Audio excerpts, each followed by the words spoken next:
kabar semuanya? Semoga selalu dalam keadaan sehat dan berbahagia bersama orang-orang yang Anda kasihi. Perkenalkan, nama saya Dewi Agustiani, akrab disapa Coach Dewi. Saya adalah seorang diet coach dan life coach. Selama beberapa tahun ini, saya aktif membantu para klien untuk mengatasi permasalahan mereka, terutama yang sehubungan dengan ingin menurunkan berat badan atau kepercayaan diri, masalah mental emosional, perilaku, dan pengembangan diri.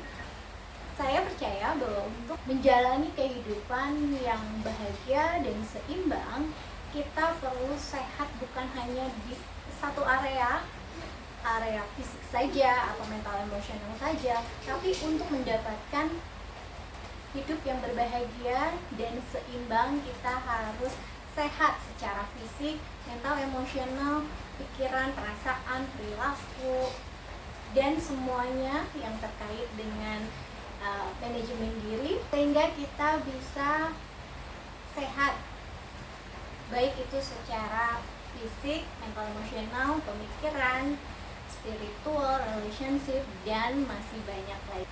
Sebagai seorang coach, saya selalu mencari cara terbaik untuk membantu klien mencapai potensi maksimalnya. Setelah mempelajari berbagai keilmuan dan teknik terapi, saya menemukan bahwa resource terapi adalah salah satu modalitas terapi ini sangat bermanfaat dalam membantu saya di ruang konseling. Mulai dari masalah perilaku, mental, emosional, dan apapun hambatan-hambatan yang terjadi dalam mencapai tujuan hidupnya. Saya tidak mengklaim bahwa resoterapi adalah yang terbaik, karena apapun teknik terapinya itu adalah baik ketika bisa bermanfaat untuk menangani berbagai permasalahan. Tapi izinkan di sini saya akan berbagi pengetahuan dan pengalaman terkait keilmuan yang sedang saya geluti, yang saya pelajari dan saya praktekkan di ruang konseling untuk membantu klien mencapai transformasi terbaiknya. Saya akan membahas dalam kumpulan video-video yang saya beri tema Resource Therapy The Series. Bahasan video yang nanti akan saya sharingkan, tadi ada 11 video, di mana video pertama membahas tentang mengapa saya memilih resource therapy. Di video kedua, apa itu resource therapy. Video ketiga akan membahas tentang konsep part dalam resource therapy. Video keempat, sejarah singkat tentang resource therapy. Video 5, permasalahan pada part. Di video ke-6, saya akan membahas tentang dissonant state. Video ke-7 akan membahas tentang conflicted state. Video 8 tentang fading state.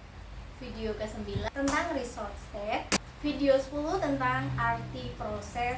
Video 11 penutupan. Baik, masuk ke pembahasan pertama di video kali ini.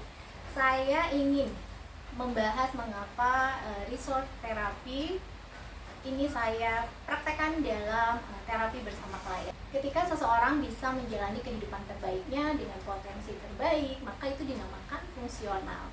Tetapi ketika tidak bisa berfungsi dengan respon yang seharusnya, maka dikatakan disfungsional.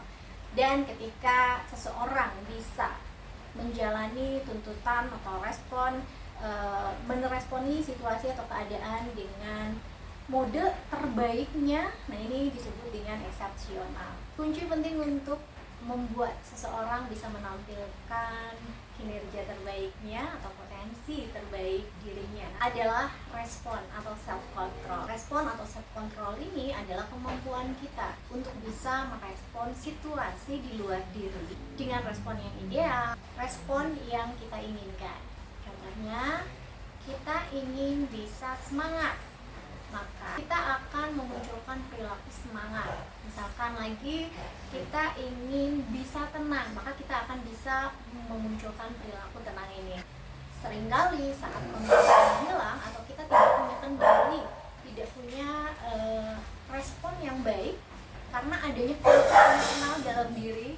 Contohnya, saya tahu harusnya saya tenang, tapi kok saya cemas, terjadi konflik internal dalam diri sehingga kita tidak bisa meresponi kondisi atau keadaan dengan ideal, dengan yang seharusnya, karena terkendala dengan tadi kemampuan untuk merespon dengan baik. Pada dasarnya dalam setiap waktu yang kita jalani selalu ada sebuah situasi untuk kita responi. Ketika respon kita ideal sesuai dengan tuntutan yang seharusnya, maka terciptalah kinerja ideal. Resource terapi adalah modalitas terapi yang berbasis part, di mana kita bisa mengenali bagian-bagian dalam diri kita, memahami setiap maksud dan fungsinya yang spesifik, hargai, menghormati setiap bagian dalam diri kita. Karena apapun itu, meski terkadang keluar dalam respon yang mungkin tidak teringinkan, tapi sebenarnya mempunyai maksud dan niat baik. Jadi tujuan dari penanganan resource therapy yaitu mengembalikan resource state yang mengalami permasalahan atau kondisi patologi ke kondisi normalnya. Kemampuan seseorang untuk bisa meresponi sebuah situasi bergantung pada jenis state atau mode yang aktif dalam dirinya. Jika state yang dimiliki seseorang, daya responnya tidak memadai, tuntutan situasi atau bukan state yang tepat, maka terjadi kondisi disfungsional. Jika state atau mode yang dimiliki seseorang terlatih secara memadai untuk mengimbangi tuntutan situasi, klien yang datang kepada saya kebanyakan mengalami masalah mental, emosional, perilaku, ada kondisi ideal yang mereka hadapi gitu ya. Ini adalah suatu modalitas terapi berbasis part. Dalam resource terapi meyakini diri kita terbentuk dari berbagai part atau bagian yang mempunyai fungsi dan peruntukan.